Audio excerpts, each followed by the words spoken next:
দর্শক, বণিক বার্তা নিউজ রুমে আপনাকে স্বাগত। সঙ্গে রয়েছি আমি সিরাজুম মুনিরা।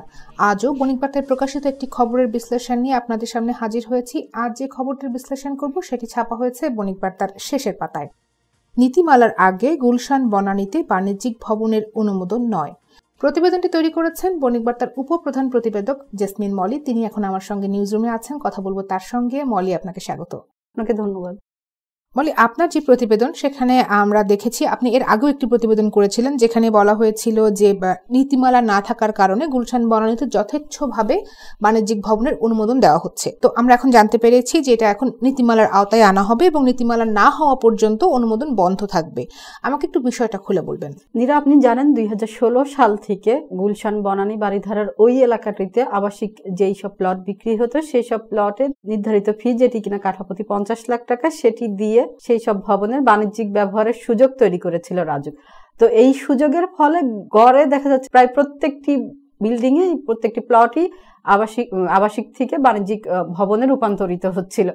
এই কারণে আপনি ওই এলাকায় গেলে দেখতে পারবেন বা রাজুক এবং গৃহায়ণ গণপূর্ত মন্ত্রণালয়ের কর্মকর্তারা বিভিন্ন প্রোগ্রামে বা তাদের নিজেদের ভিতরে আলোচনায় তারা বলেছেন আর কি ওই এলাকার যানজট বেড়ে গেছে, সেটি কূটনৈতিক এলাকা বলে পরিচিত গুলশান বনানী বারিধারার নিরাপত্তার জন্য হুমকি হয়ে উঠেছে। তো 2016 সাল থেকে এসে 2021 বা 22 সাল পর্যন্ত দেদারসে প্রায় আবাসিক প্লটগুলোকে বাণিজ্যিক প্লটে রূপান্তরের বৈধতা দেয়া হয়েছে। এটি কিন্তু শুরু হয়েছে আরো আগে 2004 সাল থেকে। তো এখন এসে আর কি রাজুক বা গৃহায়ণ গণপূর্ত মন্ত্রণালয় টনক নড়েছে বলা যায়, যে এখন তারা বলছে যে আমরা যে আবাসিক প্লটকে বাণিজ্যিক প্লটে রূপান্তরিত করছি তার তো কোনো নীতিমালা নেই। এখন নীতিমালা না থাকার ফলে যে সমস্যা হচ্ছে, এই এলাকায় কতগুলি আসলে আবাসিক প্লটকে বাণিজ্যিক প্লটে রূপান্তরিত করা হবে সেটির কোনো নির্ধারিত মাপকাঠি ছিল না। আপনি জানেন যে বাণিজ্যিক অবকাঠামো হলে সেখানে লোকজন মানে চলাচল বেড়ে যায়, সেটির আসলে নগরের যেই ন্যূনতম বৈশিষ্ট্য সেটিও কিন্তু ঠিক কমে আসে আর কি। সেই কারণে এইসব দিক বিবেচনা করে ওই এলাকার যানজট, নিরাপত্তা, এইসব ব্যবস্থা, এইসব হুমকি মাথায় রেখেই রাজুক গৃহায়ণ গণপূর্ত মন্ত্রণালয় এখন তারা নীতিমালা তৈরির কাজ শুরু করেছে।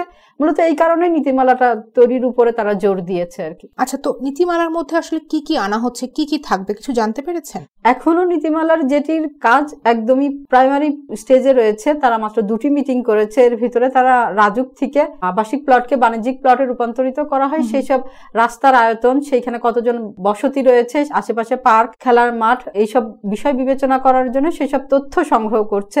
সেই তথ্যের আলোকে আসলে তারা পরবর্তীতে নিয়ম কানুনের মধ্যে নিয়ে আসবে যে প্রতিটি রাস্তায় আর কি বা কতটি আবাসিক প্লটকে তারা বাণিজ্যিক প্লটের বৈধতা দেবে আর কি। সে বিষয়গুলো এখনো ডাটা কালেকশনের পর্যায়ে রয়েছে আর কি। বিশেষজ্ঞরা নিশ্চয়ই একটা মত দিচ্ছেন যে এরকম করলে ভালো হবে, ওরকম করলে ভালো হবে, সেটা আসলে কেন? আমি এই প্রতিবেদনটি করার সূত্রে নগর পরিকল্পনা বিদদের সঙ্গে কথা বলার সুযোগ হয়েছিল। তারা যেমনটি বলছেন, নগর পরিকল্পনাবিদরা যখন নকশা তৈরি করেন তখন কিন্তু সেখানে সেই মানুষ কতজন থাকবে, কতটি আবাসিক প্লট থাকবে, কতটি বাণিজ্যিক প্লট থাকবে, সেই অনুযায়ী আর কি ধারণ ক্ষমতা চিন্তা করে সেই নকশা বা ডিজাইনটি তৈরি করা হয়। কিন্তু সেখানে যখন আবাসিক প্লটের জায়গায় সেটি বাণিজ্যিক প্লট হয়ে যায় তখন সেই নকশা বা নাগরিক যেই সুযোগ সুবিধা সেইখানে মজুদ থাকে সেটি কমে আসে অনেক, বা সেটি আস্তে আস্তে আসলে যতজন মানুষের জন্য করা হয় সেই মানুষের সংখ্যা বেড়ে যাওয়ার পরে সেই নাগরিক সুবিধাও অপ্রতুল হয়ে যায়।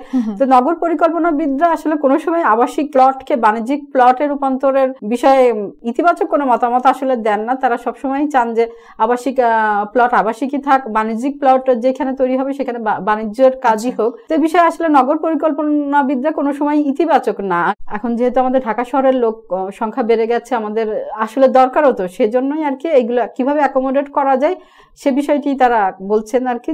নগর পরিকল্পনাবিদ স্থানীয় অধিবাসীদের সুযোগ সুবিধা যাতে না কমে আসে সে বিষয়টিতে আসলে নজর দেওয়ার কথা বলছেন নীতি নির্ধারকদের। মলে, আপনাকে অনেক ধন্যবাদ। আপনাকেও ধন্যবাদ।